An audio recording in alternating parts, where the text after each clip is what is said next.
Good afternoon, everyone. This is Dr. Carlos Morillo. Today we are going to be performing a live demo for Raman instrument. For those that they are coming back, welcome and thank you very much for sharing this time every Tuesday at 2 p.m. with our webinar series. For those that they have been first time, welcome, and I hope that you can have the chance to join the coming webinars and also the past events. I just want to remind you, I'm going to be spending something like 40-45 minutes in this live demo. And at the end or during the whole demo, you can be asking questions in the questions tab. And at the end, I'm going to be answering the questions.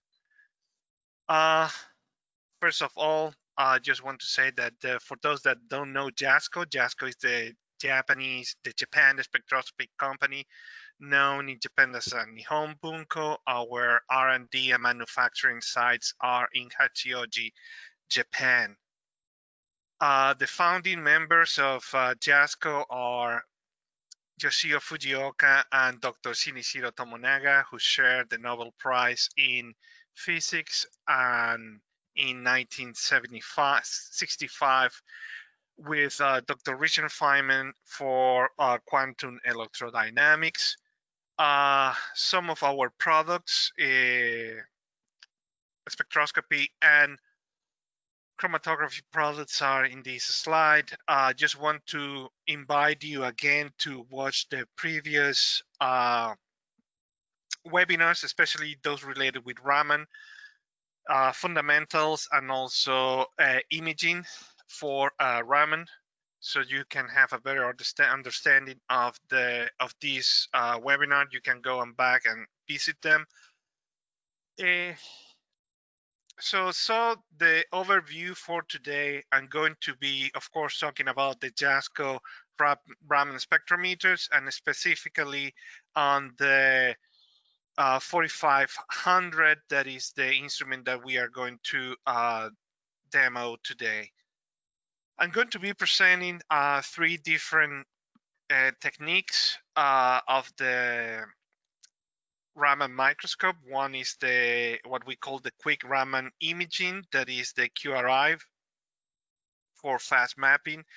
The sample that I'm going to be using for that is polymer beads made of polymethyl acrylate, or PMMA, and polystyrene.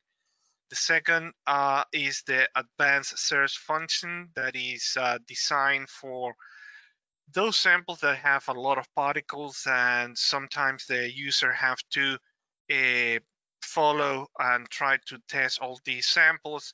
With this function, it can be done automatically. I'm going to be using the same sample of the sample polymer beads, but an extra particle of TiO2 is going to be present, and I'm going to measure it just to make the difference between the whole sample. And the last sample that I'm going to be demoing is the surface scanning image, that is the SSI, for tilted or uneven surfaces, very rough surfaces, for example, geological samples.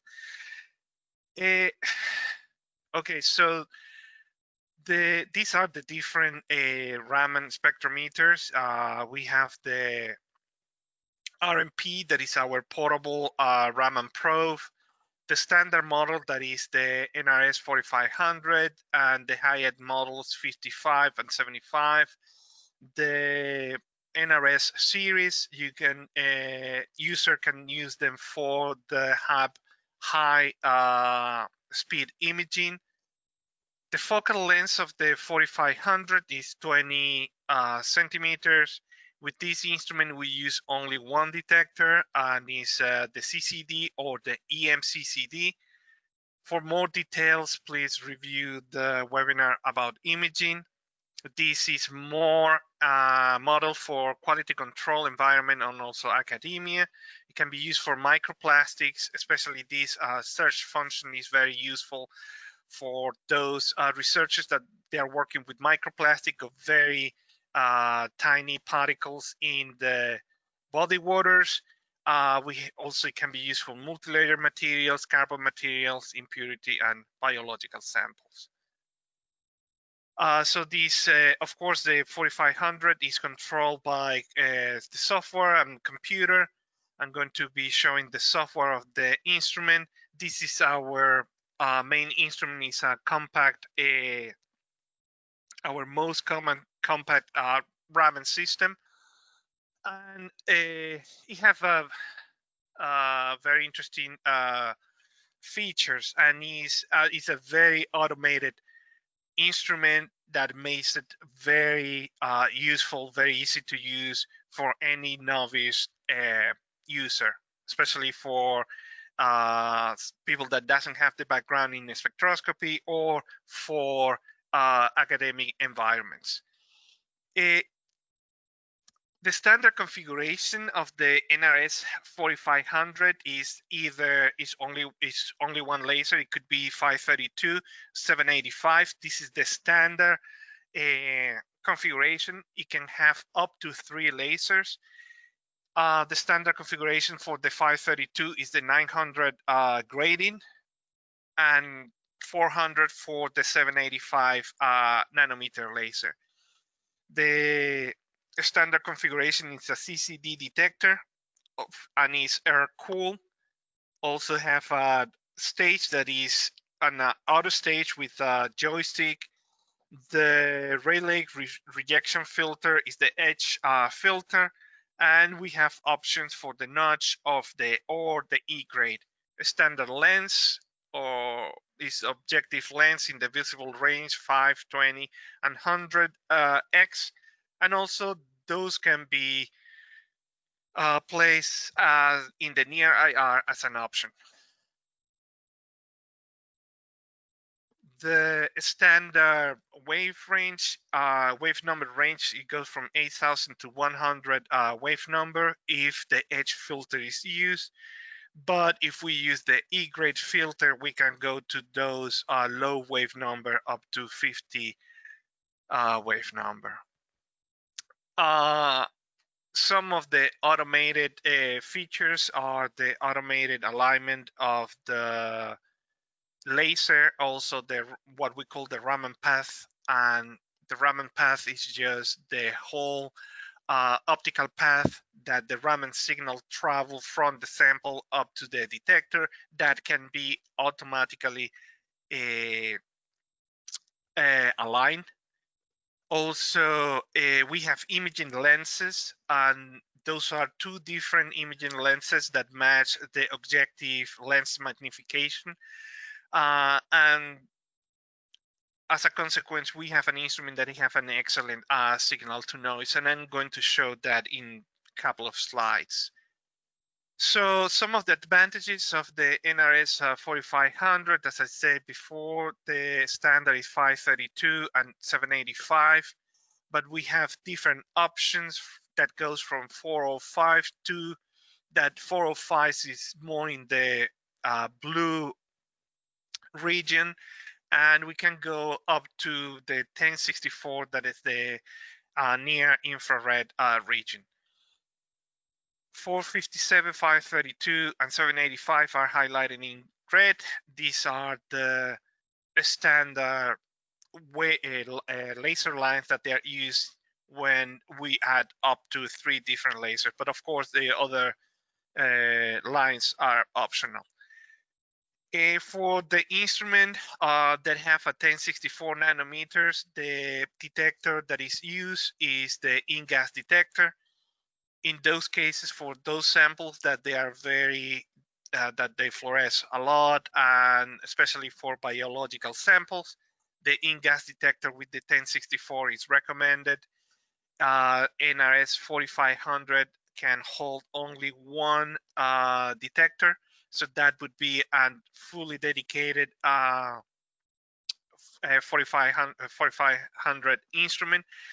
If some user would like to have 2 detectors, you have to move up to the 5500, that is our research grade instrument. The instrument can hold up to 3 different lasers, and of course we have an automatic selection for the relay rejection filter. When the laser is changed to a different line, automatically the rejection filter is going to change to the specific laser line. For the special resolution, we can see when the 532 laser 100 objective is used and a pinhole slit is used for of 17 micron.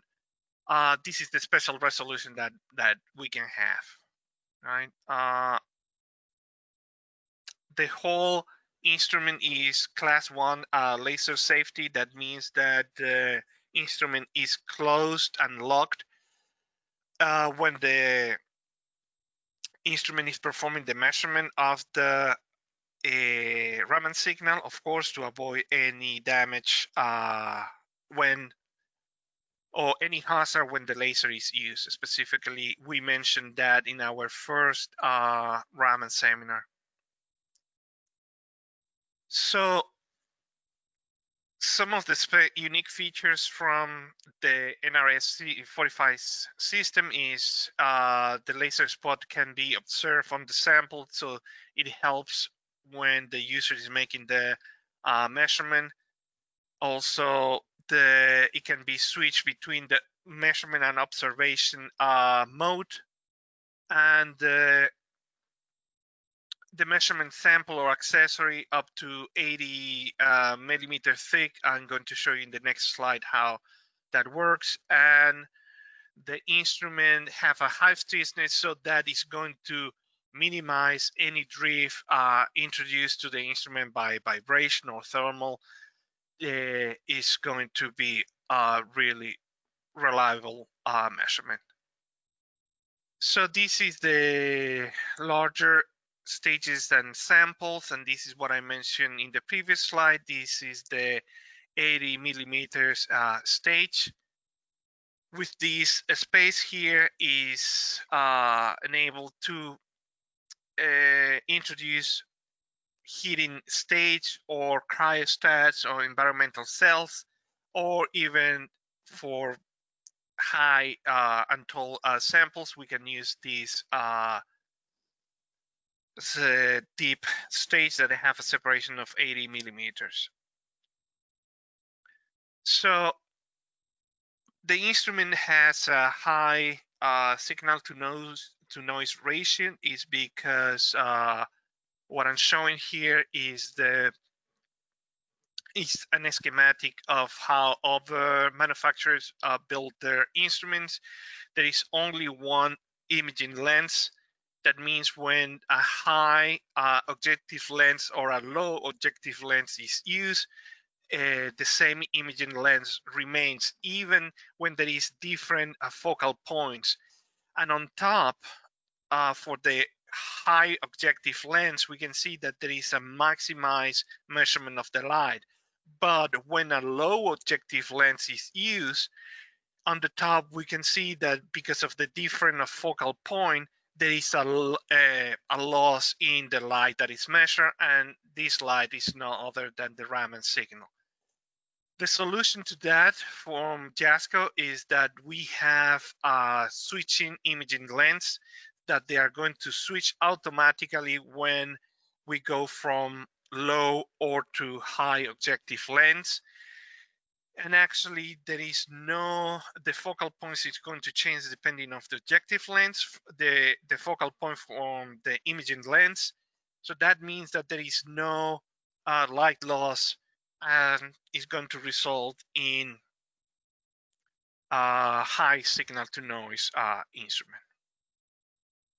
So the summary before I start with talking about the instrument is that we have an instrument that have a class 1 laser safety with Raman, and this is one of the advantages to use Raman is we can easily go to the low wave number region. It's not like FTIR that to add those optics is a different hardware. With the Raman, we can go easily to the low wave number. These instruments have a high signal to noise ratio due to the selection of the optical lens that is going to change automatically with the change of the magnification lens. Change in the, we can put up to 3 different lasers in the instrument, and the spectral resolution is standard is 2 wave number per pixel.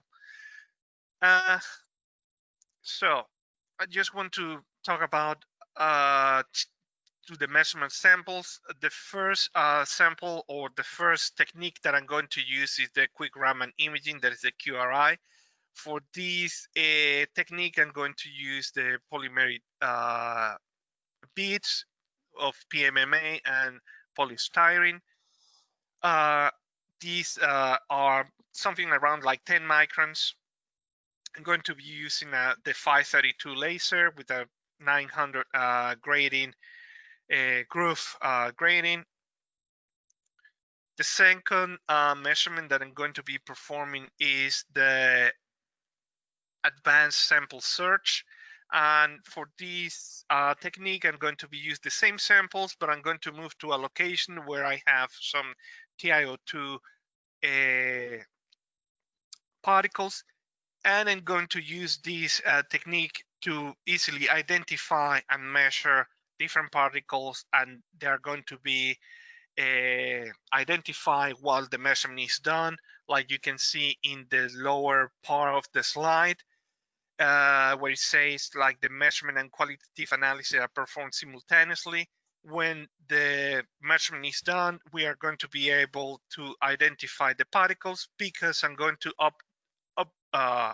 upload a database that already have the different Raman spectrum.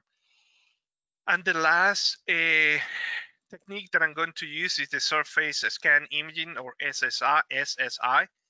And what this technique is just doing is moving the stage up and down and in X and Y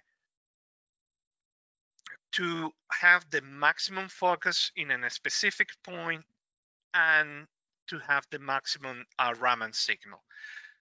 So that means that we can measure any sample with different topographies. So usually when other manufacturers use autofocus, the instrument is going to scan the surface, but it's going to be at the same height. For the 3D imaging, the stage is going to be doing the scanning at the same height, and that is how the image is constructed. But in the case of SSI, what we are going to do is first scan the surface. The surface is going to store with all the X, Y, and Z coordinates, and then the stage is going to move to that coordinate, and the measurement is going to be performed. So to do the SSI, what we are going to do first is just take images at different heights, and then an image is going to be composed, and we can observe this image in the 2D dimension image, also 3D, and the Raman imaging and the mapping is going to be constructed in the 2D image. With that, I'm going to move with the live demo.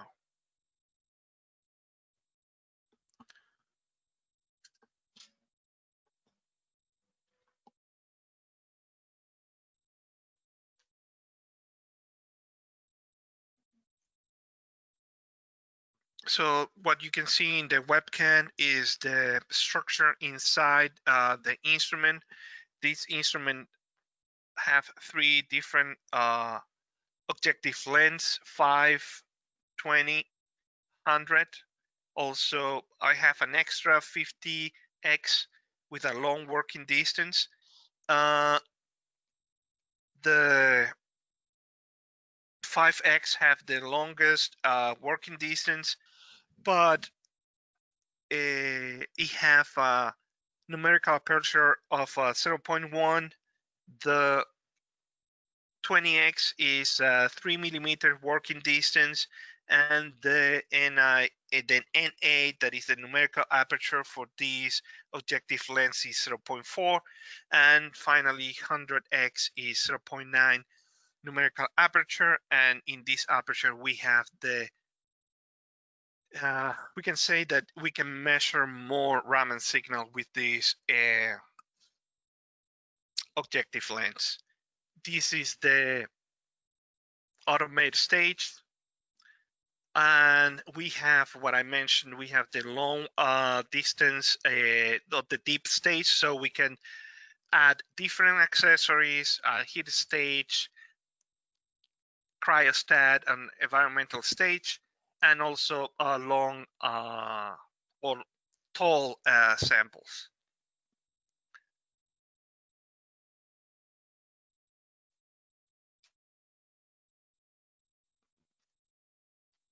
What you see in the screen now is the Spectrum Manager.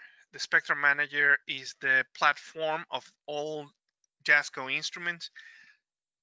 On top, you are going to find always the instrument. In this, I have 3 different Raman connected to this computer. Below, always, we are going to find the analysis software. And basically, the one that I'm going to be using today is the microimaging analysis. That is the software for the Raman measurement and Raman images.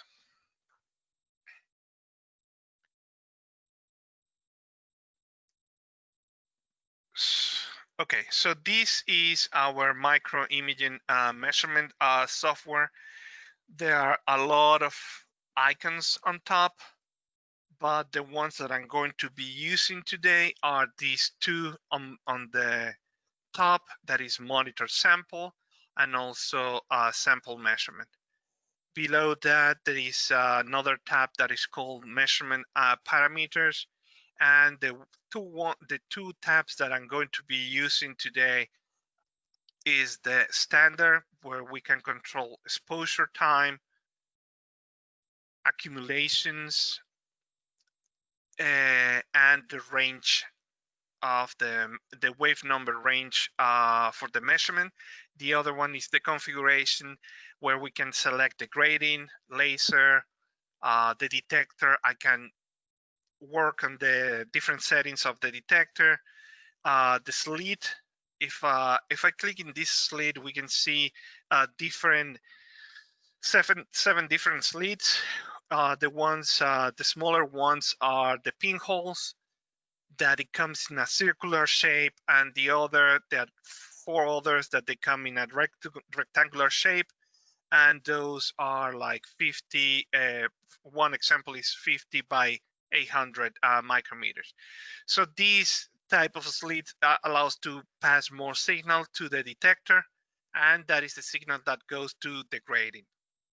Also, we can control the laser intensity. We have different levels of laser intensity from 0.001 to 100. We can check the objective, rejection filter, and below that we have the microscope parameters like illumination. The microscope, we can choose to show the laser spot or the C stage. So now let's close the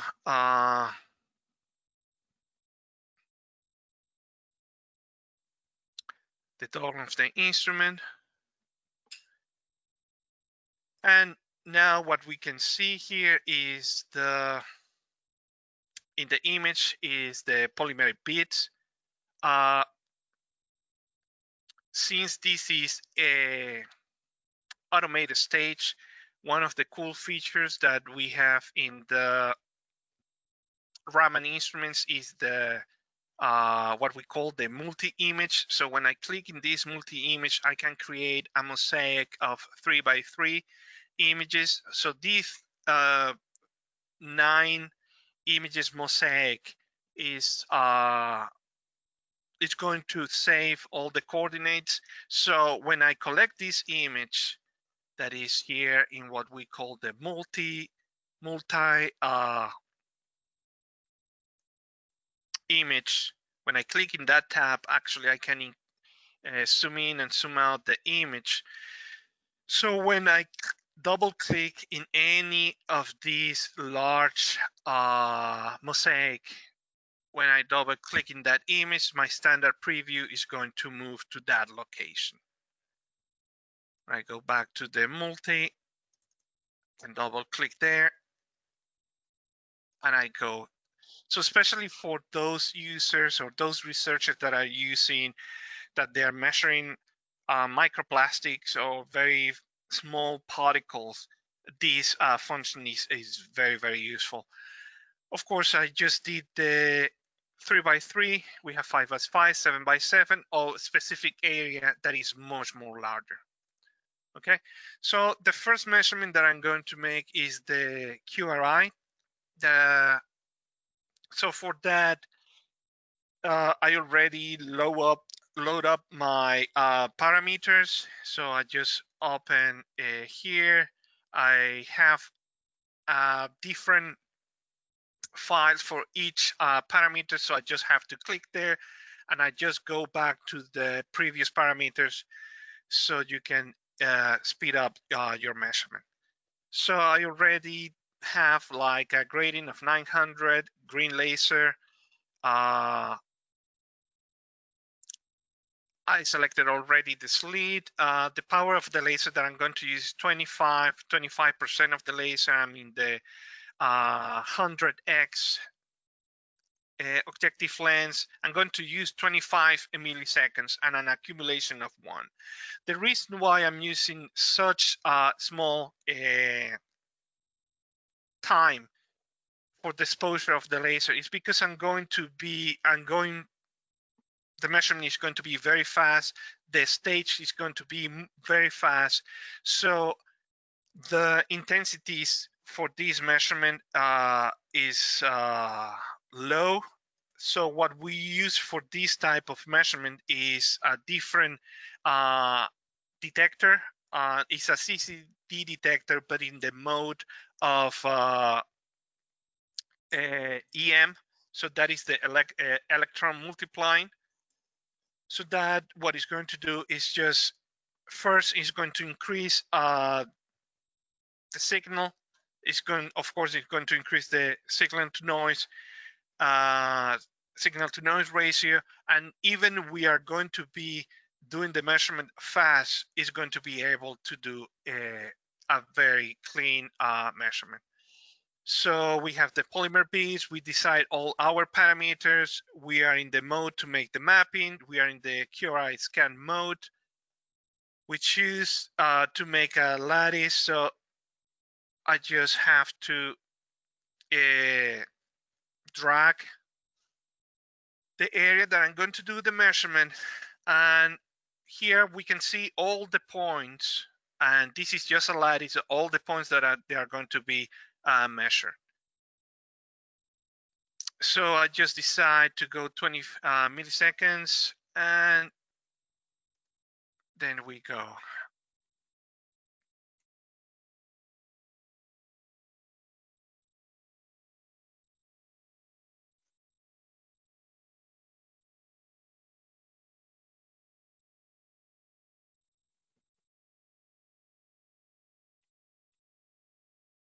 So now the stage is going to move to every single point that I decide. In this case, I'm using 8 points in the X, 18, and an interval of 1 micron each. So what we are going to do is just move the stage, and the detector is going to be measuring in at each point.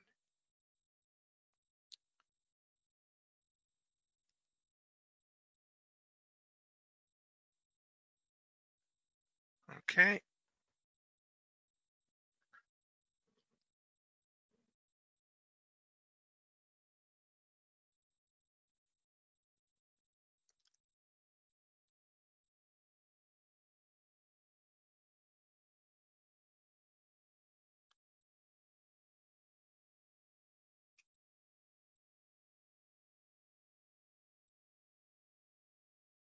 So, and of course, I choose a very small area for this demonstration. And of course, you can do this in a larger area, especially if using the multi-image.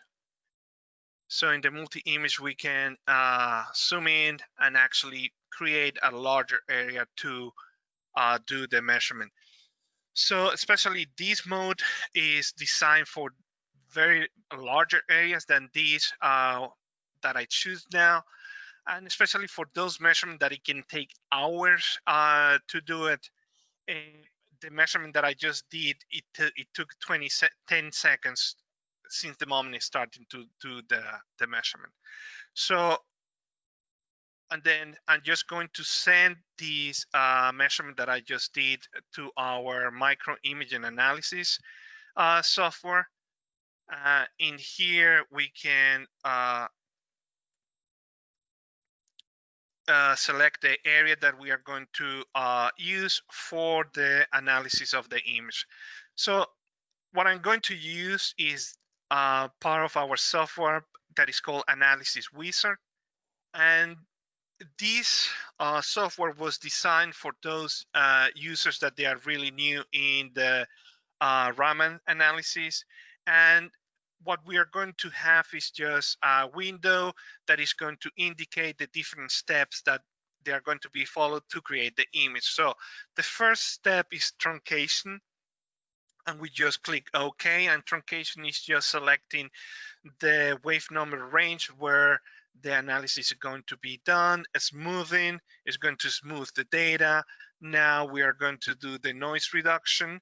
For the noise reduction, is just going to create a model to reduce all these features. And then we are going to do the baseline correction. That is just the correction of the fluorescence on each point that it was measured. For each point that was measured is like something like it is 144, so it's correcting in each point of the matrix where we took the measurement. So when it's finalized, we just go, I know that I have two different polymers. I click 2 for the numbers of components. So the reason why I click 2 in this last step that is called create color distribution map is that in this part of the software is using chemometrics, is using the multivariate curve resolution method that is just taking extracting what are the main features of that compose this image, and it compose the spectra.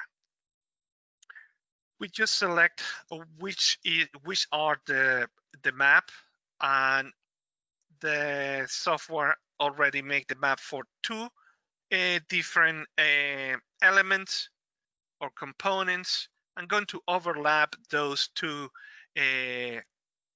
maps, and I'm going to create the image for you.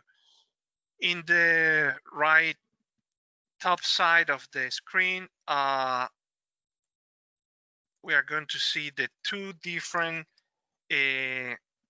spectra, and actually these are the 2 spectra of the 2 different polymers that I'm measuring today. One is PMMA, the other one is polystyrene. But to have other feature that is very useful to look at the distribution of the Raman spectra over the image is this micro image features. And what I'm doing is just overlay the Raman image over the visible image. When I click OK, I come here, and I'm just going to feed that Raman image over the optical image. So if I increase this image, and actually this is a very cool feature, I can zoom in into the image.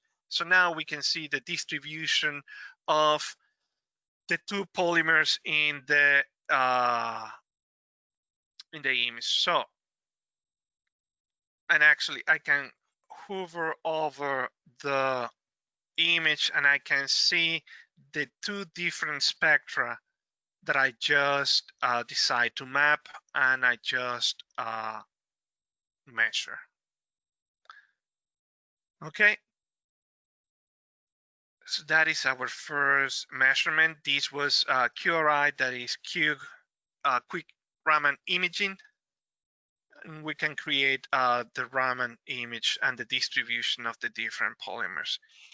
The next, I'm going to remove this measurement. The next measurement that I'm going to perform is the advanced spectra, advanced search sample. And for that, I already decide the region that I'm going to be measuring. I'm just going to move, input the different coordinates. So I'm going to move there. I think around here.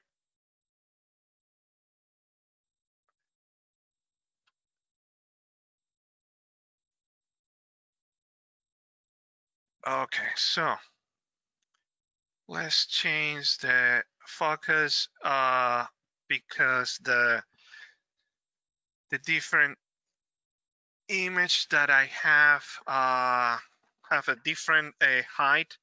We have, I know that these image in the that have circular shape are the polymeric beads, but these cylinders or rectangles that we have here, those are the TiO2 samples. So to use the advanced search, just come and click the advanced search, and I know that the software automatically identified the possible candidates of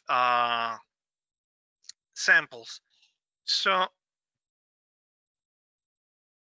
we can decide which samples we can measure, and actually for that, the software already decide what are the possible samples, and that is done using the contrast between the background and the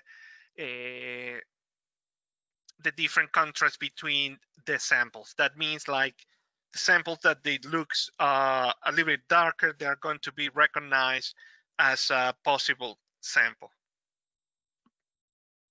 The other feature that is basic and is the first parameter that we are going to find is the size of the sample.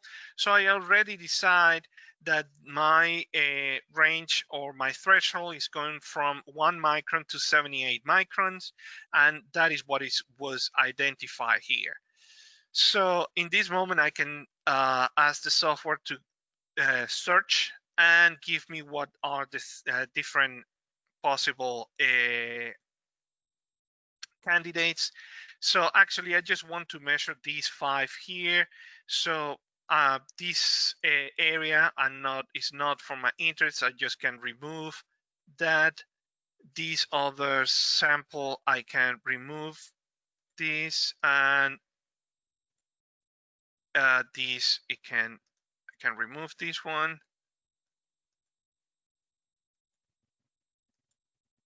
And the big one, I can remove it. So I have only 5 different samples. I can refine a little bit even more those features, and I can click in refine. And when I refine, I have even more options to analyze a different particle. The user or researchers that they are working with the particle characterization, they're going to be focusing in different parameters like size, area, the perimeter, that is the length of the external shape of the particle. We have different parameters like the ferrite, horizontal diameter, and vertical. That is just related to the different axes and how long are those axes of a particle. aspect ratio and RGB values. That is what it used for the contrast. So we can the user can even play a little bit further with every parameter for the selection and characterization of the sample. When I click OK, now I'm going to have a sample 1 with 5 different points. The points are highlighted in red. Again, I'm going to open the parameters for the advanced search, and I already have the different points. Now I change the exposure to 1 second. I don't have the need to go fast. I just can go on to the location, do the measurement, and get the Raman spectrum. And the same, I'm going to be using the same laser, same grading, but now I changed to a pinhole of 100 that is smaller. It's going to have we are going to measure less fluorescence, and also we are going to have less fluorescence, less Raman is going through the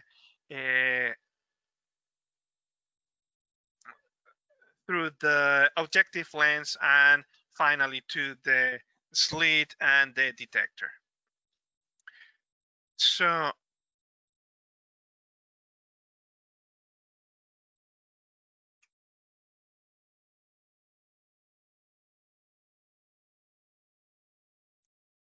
okay, we measure different samples, and we can do the next step. We can do it before or after we do the measurement. That what I'm going to do is just add the different. I'm going to identify what are those particles that I measure, and for that I just go to the method is a spectra search. I'm going to browse, and this is something that this JASCO software allows, is to have the JASCO Raman database, or the user can create its own database. Then we upload, and automatically they were identified based on the different spectra that had been uploaded. So it was identified that there is TiO2, and there is HDPM, high density polyethylene, and also the PMMA, and the other particles are titanium dioxide. Okay, so this is the second sample that I measure. The next sample that I'm going to measure is the geological sample. And for this, I'm going to change again the height because this sample is quite high. I'm going to input the different coordinates. I need to lower the stage. And actually, what we are going to be doing is just what I mentioned before, is just look at a sample that have a different a rough surface. And what I'm going to do is just take the image is the first step, and then create a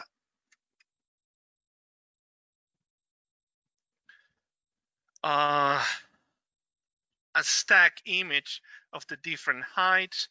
And with that, then I'm going to perform the measurement. So I can remove this measurement, and I can now do the focus in my geological sample. Let me input the other coordinates.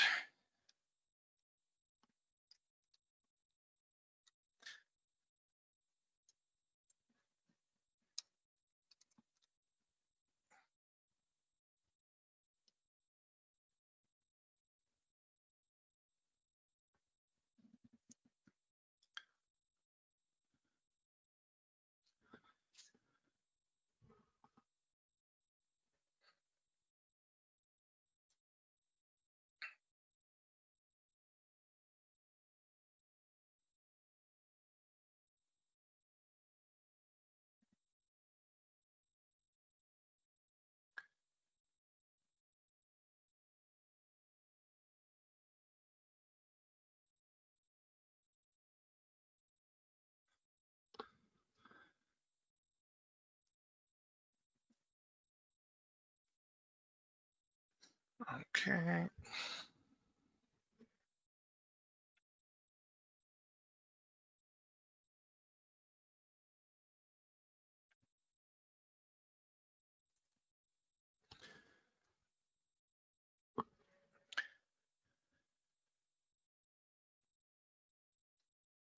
So now I'm going to use the 20x objective lens.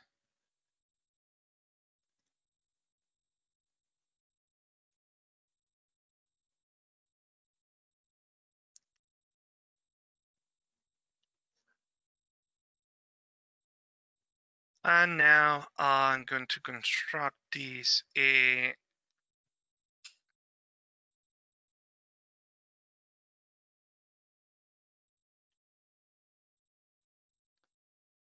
the surface image.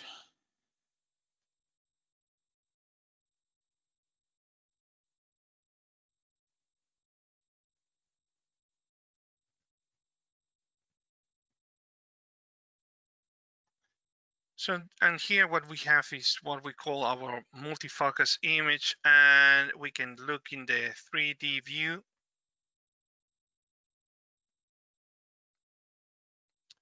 And actually, this is the surface that we are looking at. So actually this, and let me just turn to put it, try to put in the same position that we are looking now.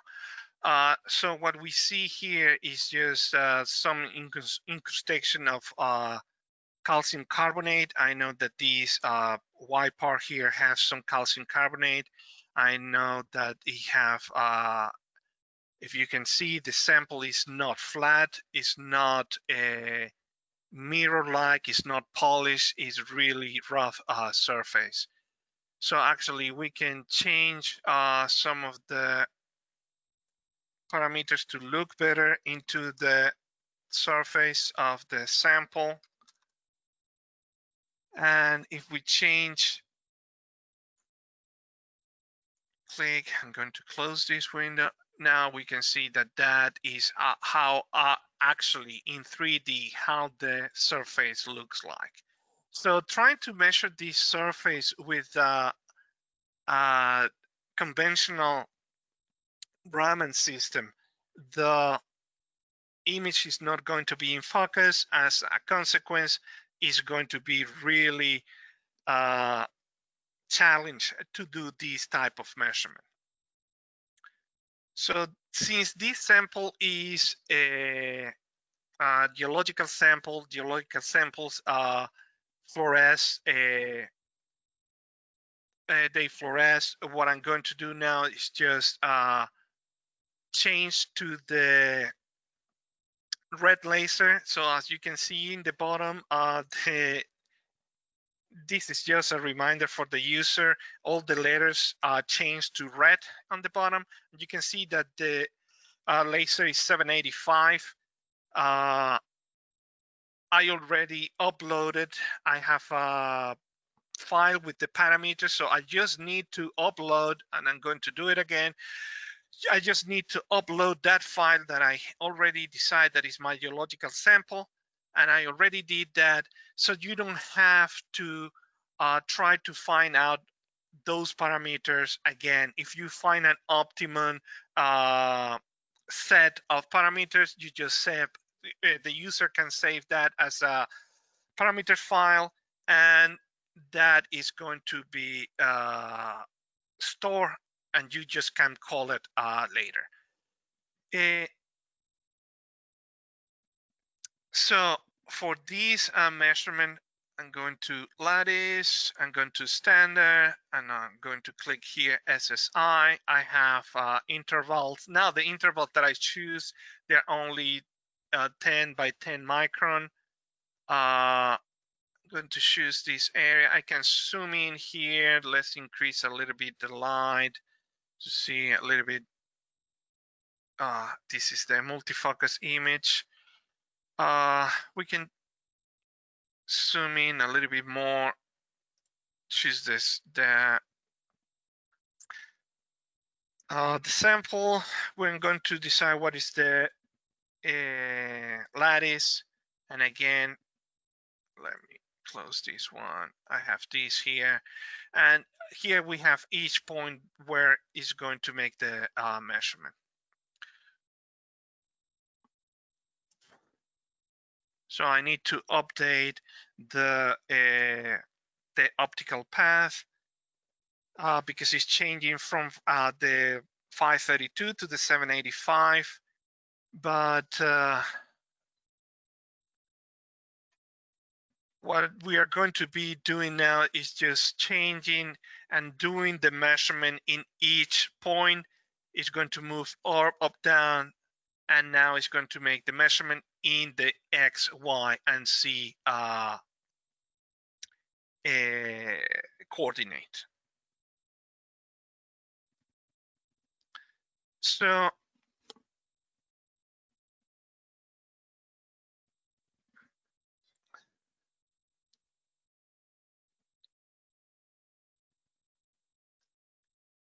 in this case, I just choose a very short time and also a few accumulations, but of course it just depends on the user to decide which parameters works better for you to create a better image. So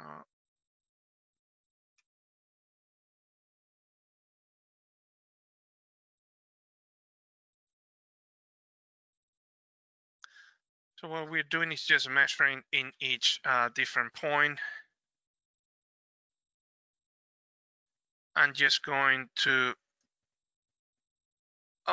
this peak that we can see here, there, when it goes to the white part, is just this peak close to 1000 wave number is the peak for calcium carbonate, and that is actually what I'm interested to measure. So actually, if we are measuring these and the stage is not moving in the C and Z direction, is not going to we are not going to be able even to register that small peak in the close to the 1000 wave number. And of course, since I'm measuring in the with the red laser, the 785, we can see that this slope is really low here. That is characteristic of just the red lasers. So nevertheless, this is the image. I'm just going to show the image. I already have this measure with several the same region that I have before, and this is just the same tool that I used before, is the analysis wizard. And actually the peak, and after I remove fluorescence and everything, this is the peak that I'm interested. I just have the measurement done. The time is just for the demo. I'm just showing how it's done, but at the same time, I just want to say, like, choosing the right parameters, maybe longer time exposure, we can have an image that we have a different, we can see clearly different phases, and this is the calcium carbonate. And actually, if I hover over that region, I can see that this is the peak of calcium carbonate. And actually, for this sample, that was the purpose: identify what is the structure from the chemical, and visually point of view, identify what is that white phase. So with that, I just want to summarize this demo with this image. Also, what I did, the QRI. QRI is also very effective for pharmaceutical tablets. This is a tablet of 10 millimeters in diameter, and this was done measuring like 30,000 different points.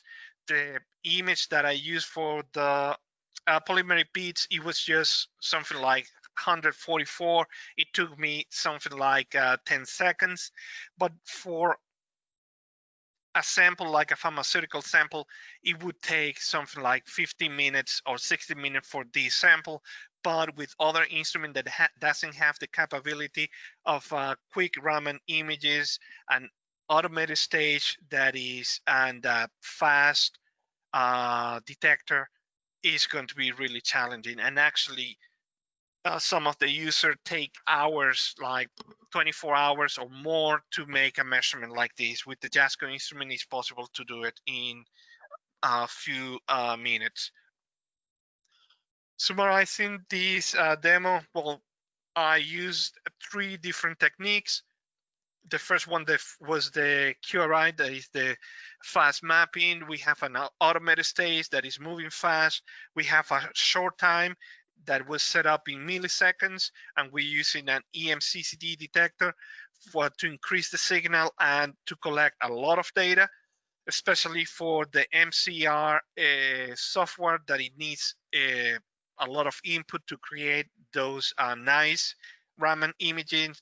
We can do small samples, that the sample that I measure, and also large maps like the one that I show for the pharmaceutical tablet. For the advanced search function, is very useful for particle samples, especially microplastics, and it can be identified while you are doing the measurement, or when the user, after the measurement is done, it can be identified. And the surface scanning image, it can be used for tilted, uneven surfaces, rough surfaces, like geological sample. With this last slide, I would like to invite you to our educational resources. We have past webinars. I just put in the link there. We have a lot more than, I think this is the 10th webinar that we have made. I didn't want to put them all of them.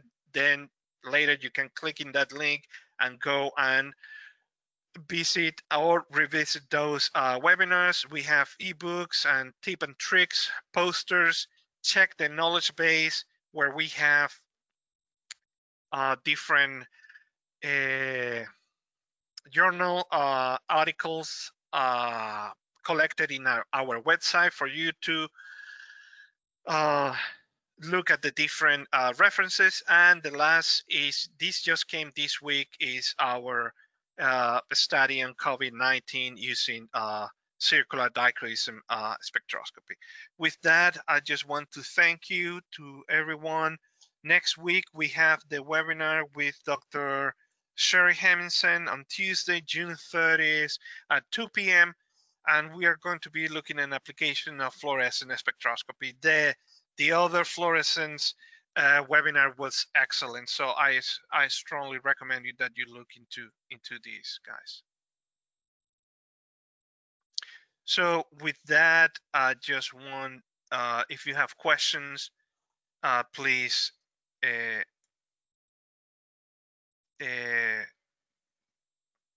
feel free to ask.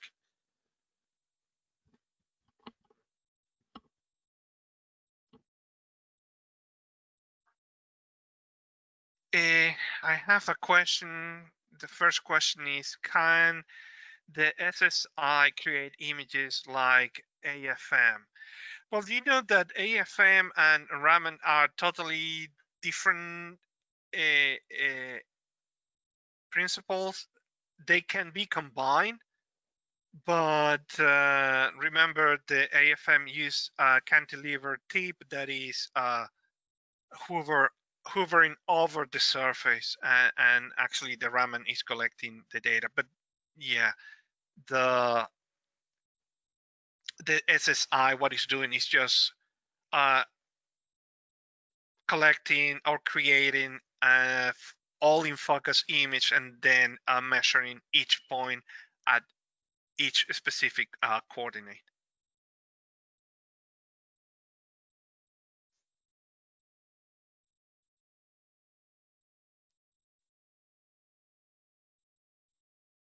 So there is a question here. Say, could you determine the hydrogen, carbon, or and or oxygen carbon atomic ratio of different polymers by dividing the intensity of different Raman wave number.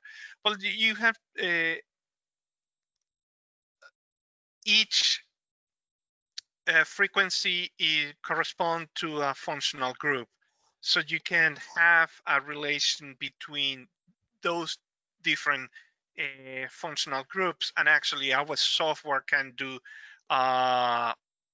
different calculations like peak height, area, and from those peaks you can have the ratio of the functional groups, and from there decide what is the relation between the different functional groups.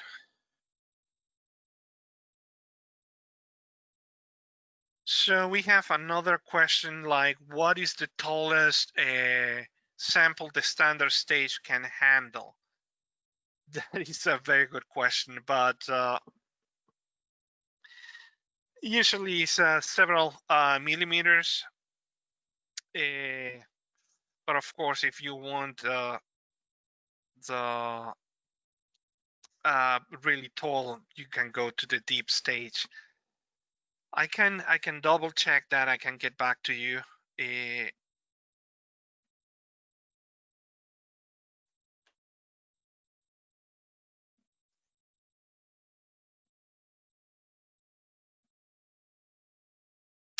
This is a very interesting question. It say, can you use this Raman imaging for surface enhanced Raman?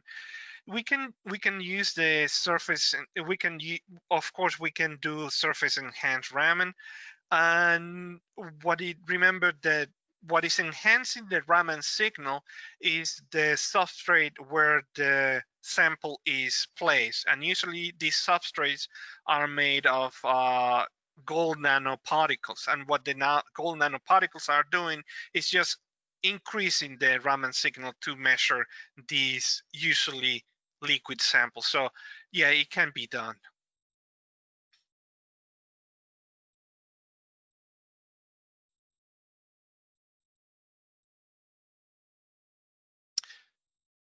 This is a good question. It's like, regarding the sample holder, apart from a glass slide, do you recommend offer any sample holder specifically for liquids?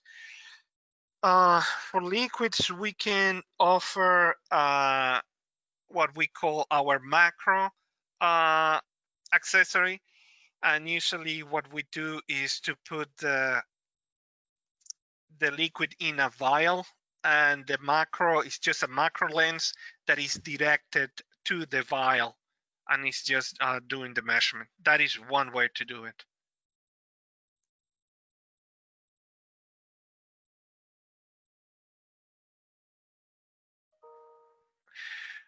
Well, when switching from one laser to another, does include filtering the fluorescence from the total signal and just measure the Raman signal with high signal to noise ratio? Well, this is this is something that I didn't mention in the demo, but we have patent software to deal with the fluorescence, and we have two different ways to deal with that. Let me go back to the software really quick. Actually, I didn't talk about the different other function of calibration, but if you can see in the screen, it says fluorescence correction. Our software can do the correction while we are doing the measurement, or in the software when we are analyzing the samples, we have the Raman options and we have fluorescence correction there. So actually, when we switch the laser, of course, we are going to change to the filter that correspond to that laser. But at the same time, remember that we can correct the fluorescence, and at the same time, samples that fluoresce a lot are recommended with red laser or near IR lasers.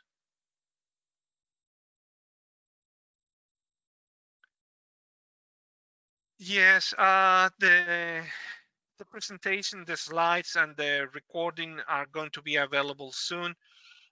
Usually our team, they send it to you in a couple of days. So you are going to have that.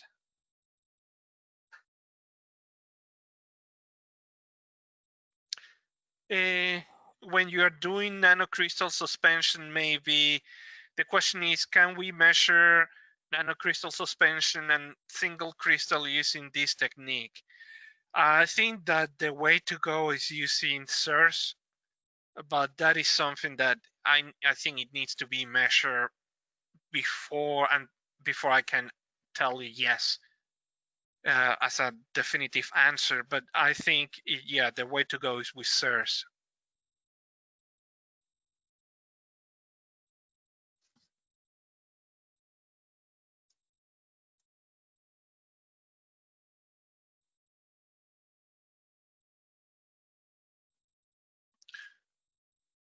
Wow.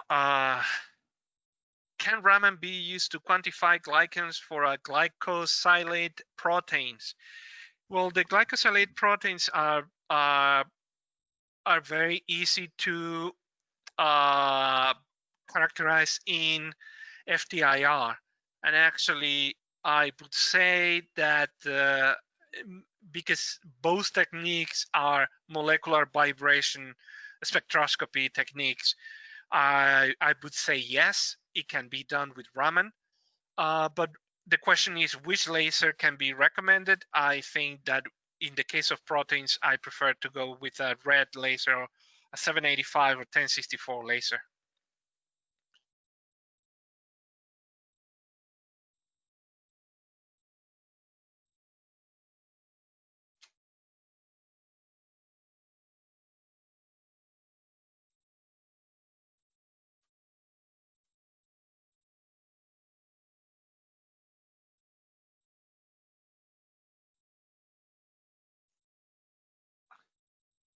Yeah, it's in other of these seminars, can you demonstrate the use of the instrument with a demo macro with a liquid sample? I think so. It's this is the first Raman demo, and I think that I just covered very few things. So I think that we can visit again the Raman combined with FTIR. I think that that would be a great idea.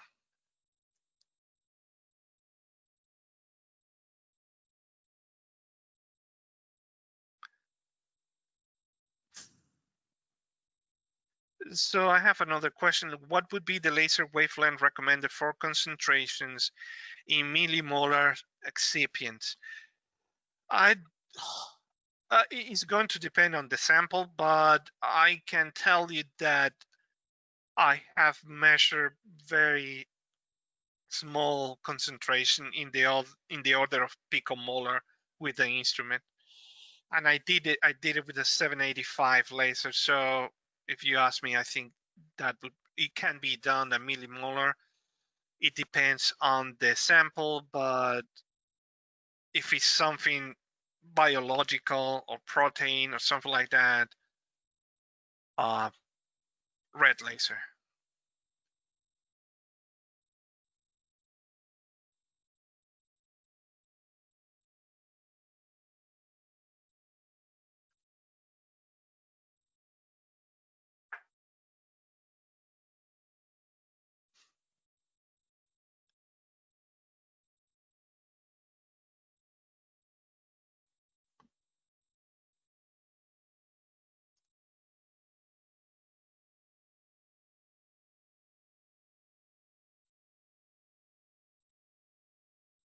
Okay, I think I have all the questions in the panel.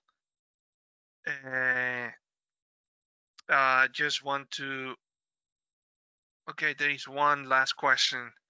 It says the Raman signal depends on the excitation laser used. Yes, it's very important. Usually, if you are doing some research, I strongly recommend either describe what laser are you using, and if you read some Raman journals and some publications, everybody's going to cite what is the line. It's very important.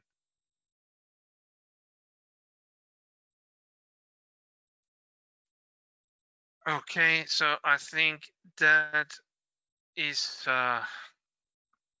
all what we have. Well, I just want to say thank you, everyone, to attend today. Also, the recording and slides are going to be available soon, and you are more than invited for next webinar. Okay, thank you.